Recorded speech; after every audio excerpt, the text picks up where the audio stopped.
হ্যাঁ বন্ধুরা, তোমরা ঠিকই দেখেছো থাম্বনেলে। আজকে আমি এই ৭টা ক্যাটাগরি নিয়ে কথা বলবো। যেসব চ্যানেলে এই ৭টা ক্যাটাগরি নিয়ে কাজ করছে তারা কিন্তু মনিটাইজেশন অন করতে পারবে না।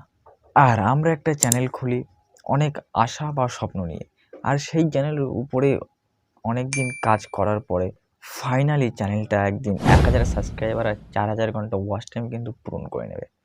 তারপরে যখন তুমি চ্যানেলটি মনিটাইজেশনের জন্য অ্যাপ্লাই করবে, তখন কিন্তু তোমার মনটা পুরো ভেঙে যাবে, কারণ চ্যানেলে মনিটাইজেশন কিন্তু রিজেক্ট করে দেবে তখন।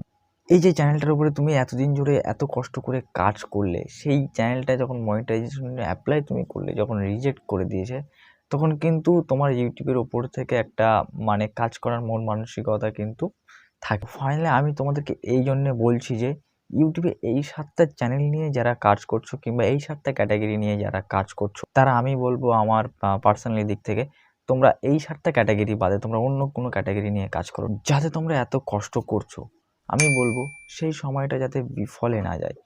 তো চলো সেই ৭টা ক্যাটাগরি নিয়ে আমি এখন কথা বলবো। তো ফার্স্ট যে চ্যানেলটা আছে সেটা হলো, ফার্স্ট যে ক্যাটাগরি স্ক্রিন রেকর্ড। ধরো তুমি একটা গেমিং চ্যানেল তোমার আছে, তুমি গেম খেলো, গেম খেলে সেটা স্ক্রিন রেকর্ড করে তুমি আপলোড করছো। তাতে তোমার নিজস্ব কিছু একটা ক্রিয়েটিভিটি নেই, তুমি তাতে কোনো ভয়েস দিচ্ছ না, কিংবা এডিট করছো না ভালোভাবে, ওইভাবে তুমি আপলোড করে দিচ্ছ ইউটিউবের উপরে। কিংবা তুমি কোনো ওয়েবসাইটের দেখাচ্ছ, সেটাকে তুমি স্ক্রিন রেকর্ড করে তার পিছনে একটা ব্যাকগ্রাউন্ডে একটা গান সেট করে তুমি আপলোড করে দিচ্ছ। এইভাবে কিন্তু করলে তুমি চ্যানেলটা কোনো দিনই মনিটাইজেশন পাবে না, ঠিক আছে? কারণ তোমার তাতে কিছু ক্রিয়েটিভিটি অ্যাড করতে হবে। কিন্তু কিছু ক্রিয়েটিভিটি, নিজস্ব কিছু ক্রিয়েটিভিটি তুমি যদি না অ্যাড করো, কিন্তু তোমার চ্যানেলটা মনিটাইজেশনের জন্য অ্যাপ্লাই করলে রিজেক্ট করে দেবে। তোমার সেই স্ক্রিন রেকর্ডের ভিতরে তোমার নিজস্ব ভয়েস দিতে হবে, ভয়েসটা অবশ্যই দিতে হবে ভয়েস। আর তোমার নিজস্ব কিছু এডিটিং কিংবা ক্রিয়েটিভিটি ওর ভিতরে অবশ্যই অ্যাড করতে হবে, করলে চ্যানেলটা কিন্তু মনিটাইজেশনের জন্য অ্যাপ্লাই করলে মনিটাইজেশন পাবে। ২ নম্বর ক্যাটাগরি হলো ভ্যালুলেস কন্টেন্ট। তুমি ধরো কোথাও ঘুরতে গেলে, দেখলে একটা ভালো ভিউ আছে, সেখান থেকে একটা ভিডিও তুমি করে সেটাকে তুমি আবার ইউটিউবে আপলোড করে দিলে। কিংবা কোথাও রান্না করছো, রান্না করতে করতে একটা ভিডিও করে তুমি আপলোড করে দিলে। কিংবা কোনো জায়গায় সিনেমা দেখতে গেলে সেখানে একটা স্ক্রিন রেকর্ড করে একটা ভিডিও করে তুমি আপলোড করে দিলে ইউটিউবে, ঠিক আছে? এইভাবে যদি তুমি কন্টেন্ট আপলোড করতে থাকো, কিন্তু তোমার চ্যানেলটা কোনো দিনই মনিটাইজেশন হবে না। কারণ হচ্ছে এটা একটা ভ্যালুলেস কন্টেন্ট।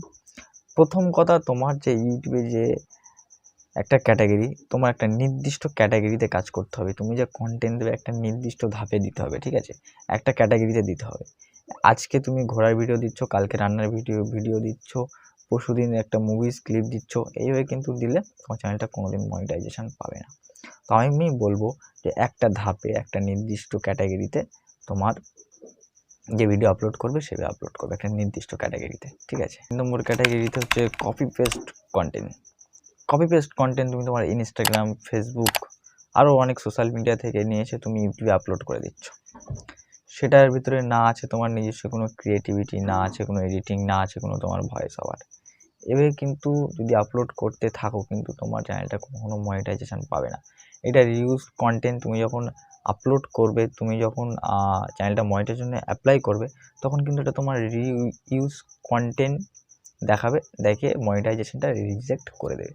তা আমি পার্সোনালি বলবো যে কপি পেস্ট নিয়ে কাজ করো না। আর কপি পেস্ট নিয়ে কাজ যদিও করে থাকো, তাহলে সতর্কভাবে করতে হবে, তার ভিতরে তোমার কিছু ক্রিয়েটিভিটি দিতে হবে, ঠিক আছে? ৪ নম্বর ক্যাটাগরিটা হলো এআই ভিডিও জেনারেটর। তো পার্সোনালি এআই ভিডিও যারা আমরা ক্রিয়েট করি, এআই ভিডিও সাধারণত একটা ক্যারেক্টার থাকে, এআই যে ভয়েস থাকে, এআই এডিটিং যে সব অ্যাপ থাকে, ঠিক আছে? আমরা কিন্তু সবকটাই এআই এডিটিং অ্যাপ কিংবা ভয়েস কিংবা যে ক্যারেক্টারটা থাকে, সব কিন্তু এআই এর ভিতরেই থাকে। এইভাবে যদি তোমরা টোটাল পুরো এ টু জেড এআই একটা এডিটিং এআই এর ভিতর থেকে করে আপলোড দাও, AI voice, AI character, AI editing থেকে তোমরা এডিট করে নিচ্ছ, ঠিক আছে? এইভাবে দিলে কিন্তু তোমার চ্যানেলটা কখনো মনিটাইজেশন পাবে না। তুমি ধরো একটা এআই ক্যারেক্টার নিলে, তুমি তোমার নিজস্ব ভয়েসটা দিলে, দেওয়ার নিজেই এডিট করলে, ঠিক আছে? এডিট করে আপলোড দিলে, সেক্ষেত্রে মনিটাইজেশন হতে পারে। আর যদি এআই সব কিছু এআই এর মাধ্যমে করো, যে এআই একটা ক্যারেক্টার দিলে, এআই এর ভয়েস দিলে, এআই এর ভেতর থেকে এডিট করে নিলে, এইভাবে যদি আপলোড দাও কিন্তু মনিটাইজেশন পাবে না। তাহলে নিজস্ব কিছু ক্রিয়েটিভিটি তোমাকে অ্যাড করতে হবে, করলে তুমি মনিটাইজেশনে অ্যাপ্লাই করলে মনিটাইজেশন পাবে। আর 5 নম্বর ক্যাটাগরিটা হলো ডিজে রিমিক্স। আমি অধিকাংশ দেখেছি যে ডিজে রিমিক্সের কিংবা গানের চ্যানেল কিন্তু অনেক আছে। গানের চ্যানেল আমরা যারা ইউজ করি বেশিরভাগ গানের কপিরাইট ক্লেম চলে আসে, ঠিক আছে। তো আমি পার্সোনালি সাজেস্ট করবো যে গানের চ্যানেল থাকা মানে ক্রিয়েট না করাই ভালো। কারণ হচ্ছে যে গানের আমরা যে গানগুলো নিই সেটা কোনো সোশ্যাল মিডিয়া থেকেই নিই, ইউটিউব থেকে নিই, না হয় ফেসবুক, না হয় ইনস্টাগ্রাম, এখান থেকে নিয়েই কিন্তু আমরা গানটাকে আপলোড করে দিই আবার ইউটিউবে। তো এইভাবে যে আমরা আপলোড করছি, ঠিক আছে, আপলোড এইভাবে যে করে যাচ্ছি, কিন্তু আমাদের গানে কিন্তু কপিরাইট ক্লেম চলে আসছে, কপিরাইট ইস্যু চলে আসে, ঠিক আছে। এইভাবে আপলোড করলে কিন্তু তোমার চ্যানেলটা কখনো মনিটাইজেশন হবে না, রিজেক্ট হয়ে যাবে, রিউজ কন্টেন্ট দেখাবে, ঠিক আছে। কপিরাইট ক্লেম অনেক চলে আসবে, সেক্ষেত্রে মনিটাইজেশন পাবে না। তো আমি পার্সোনালি বলবো গানের চ্যানেল না খোলাটাই ভালো, ফালতু সময় নষ্ট না করে অন্য কোনো একটা চ্যানেল ক্রিয়েট করতে বলবো। 6 নম্বর ক্যাটাগরি হলো হোয়াটসঅ্যাপ স্ট্যাটাস ভিডিও। অনেকেই আছি আমরা যে হোয়াটসঅ্যাপ স্ট্যাটাস ভিডিওর নামে একটা চ্যানেল খুলেছি, তাদের শুধু স্ট্যাটাস ভিডিও, আমরা স্ট্যাটাস ভিডিও আপলোড করছি, তাতে আমাদের নিজস্ব কোনো ক্রিয়েটিভিটি নেই। ওই যে প্রথমেই বললাম না যে কন্টেন্ট, আমরা যে একটা স্ক্রিন রেকর্ড করছি, রেকর্ড করে তাতে একটা গান দিচ্ছি, গান দিয়ে আপলোড করে দিচ্ছি। আর হোয়াটসঅ্যাপ স্ট্যাটাস ভিডিওতে আমরা ঠিক সেম কাজই কিন্তু করছি, একটা ভিডিও তার পিছু ব্যাকগ্রাউন্ডে একটা গান লাগিয়ে দিয়ে সেটাকে আমরা আপলোড করে দিচ্ছি ইউটিউবে। এরকমভাবে কিন্তু দিলে তোমার যে কন্টেন্ট তুমি যে আপলোড করছো বলা যায় ভ্যালুলেস কন্টেন্ট, এতে কোনো এই কন্টেন্টের কোনো ভ্যালু নেই, কারণ এতে কোনো তোমার ক্রিয়েটিভিটি নেই। তুমি একটা গান লাগাচ্ছ, একটা ফটো দিচ্ছ, ফটোর ব্যাকগ্রাউন্ডে একটা গান লাগিয়ে দিচ্ছ, লাগিয়ে একটা স্ট্যাটাস তৈরি করে তুমি আপলোড করে দিচ্ছ, এটাকে কিন্তু কোনো ভ্যালু নেই। এটা করলে কিন্তু চ্যানেলটা মনিটাইজেশন পাবে না। তো আমি বলবো ফালতু সময় নষ্ট না করে, আমি পার্সোনালি বলবো তোমাদেরকে যে ফালতু সময় নষ্ট না করে ইউটিউবে একটা ভালো কোনো কন্টেন্ট নিয়ে কাজ করো, ভালো কোনো ক্যাটাগরি নিয়ে।